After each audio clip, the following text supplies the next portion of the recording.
क्या आप जानते हैं जेसिका लाल मर्डर केस के पीछे की छुपी वो सच्चाई जिसे आज तक किसी ने खुलकर नहीं बताया।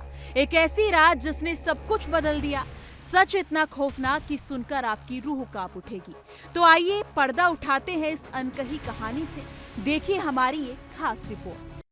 देश की राजधानी दिल्ली में 29 अप्रैल 1999 की रात आखिर हुआ क्या था, जहां एक जाने माने रेस्टोरेंट में जमा थी हाई प्रोफाइल हस्तियां, जहां शराब और शबाब का था पूरा इंतजाम।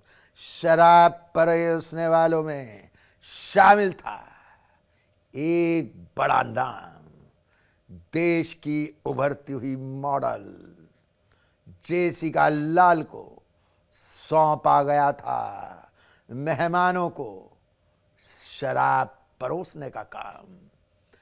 पार्टी में अचानक ऐसा क्या हुआ था कि चली गई जेसिका की जान।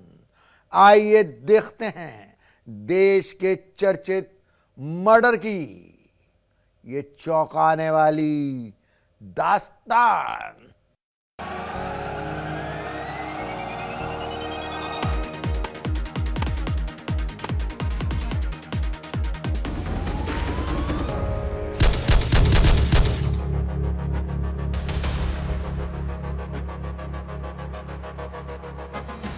ये कहानी है दिल्ली की जानी मानी मॉडल जेसिका लाल की।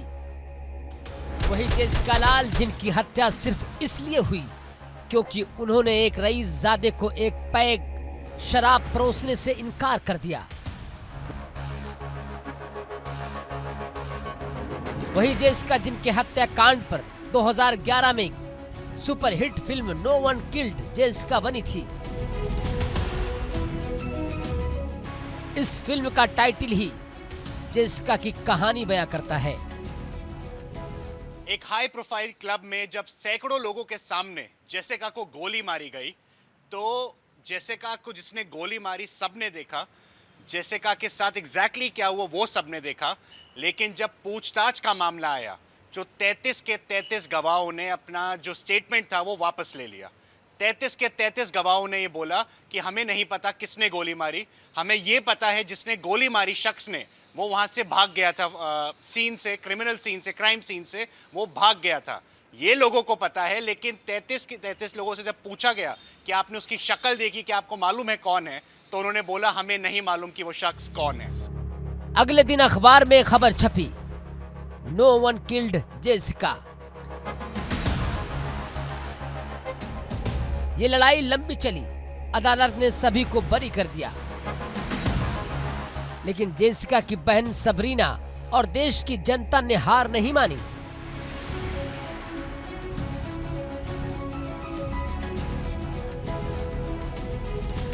आखिरकार 10 साल बाद जेसिका को इंसाफ मिला।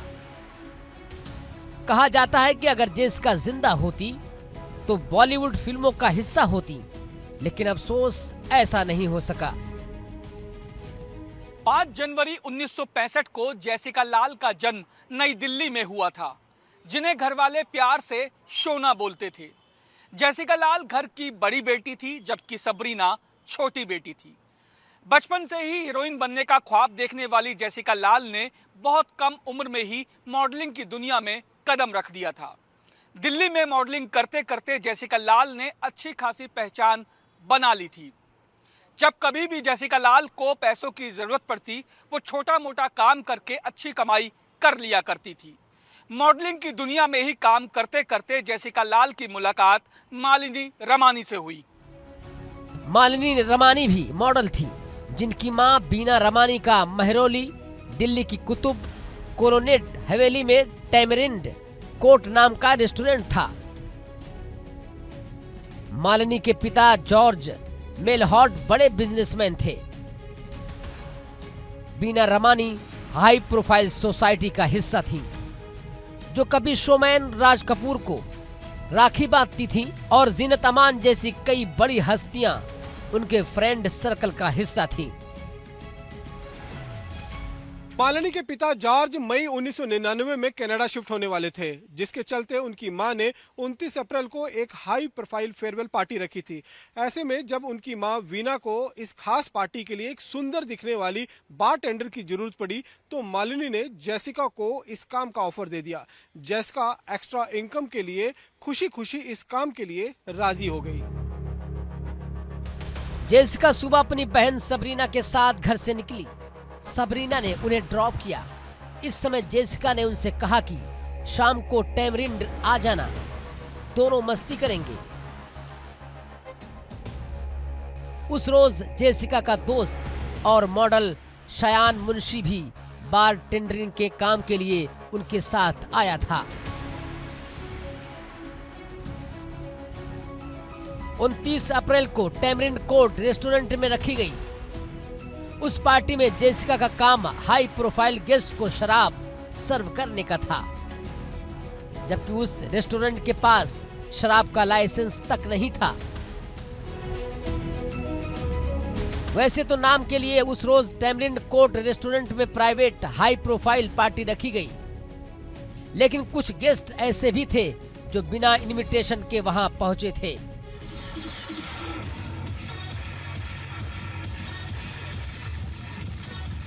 बस शर्त ये थी कि उन्हें हाई प्रोफाइल होना चाहिए था। सिद्धार्थ शर्मा हरियाणा के मशहूर नेता विनोद शर्मा का बेटा है। विनोद शर्मा सांसद और केंद्रीय मंत्री रह चुके हैं। उनका बेटा सिद्धार्थ उर्फ मनु पिता के पैसे और पावर से वाकिफ था। 29 मई को सिद्धार्थ को अपनी मां के साथ चंडीगढ़ निकलना था, लेकिन उसने चंडीगढ़ न जाकर दिल्ली में ही रुकने का फैसला किया। वो अपने दोस्तों के साथ न्यू फ्रेंड्स कॉलोनी की एक कोठी में रुका हुआ था। सभी ने जमकर शराब पी और देर रात टैमरिंड कोर्ट रेस्टोरेंट पहुंचे। वैसे तो एक प्राइवेट पार्टी थी, लेकिन सिद्धार्थ फिर भी इसमें दाखिल हो गया। उसने बार टेंडर जेसिका लाल से शराब मांगी।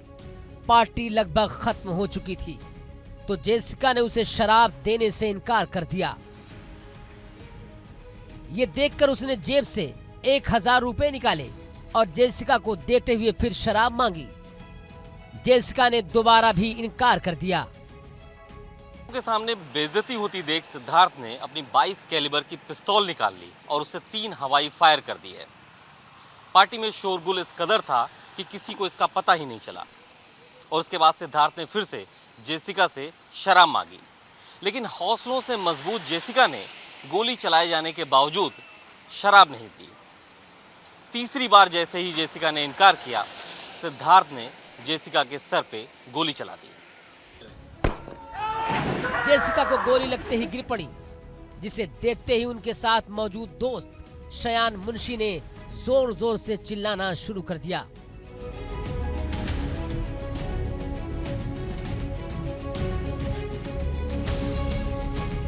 पार्टी में एकदम से सन्नाटा छा गया।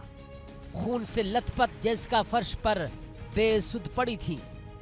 ये देखकर रेस्टोरेंट के मालकिन बीना रमानी पहुंची और उन्होंने सिद्धार्थ से चिल्लाते हुए पूछा, तुम कौन हो? पार्टी में बंदूक लेकर कैसे आए? जवाब में उसने कहा, मैंने गोली नहीं चलाई। ये कहते ही वो अपने 3 दोस्तों के साथ भाग निकला। जेसिका को तुरंत अशोक अस्पताल ले जाया गया। वहां से जेसिका को अपोलो हॉस्पिटल रेफर किया गया। इस दौरान जेसिका की बहन सबरीना को कॉल कर इत्तला दी गई कि उनकी बहन को अस्पताल ले जाया गया है। कुछ देर बाद कॉल पर कहा गया कि जेसिका को गोली लगी है।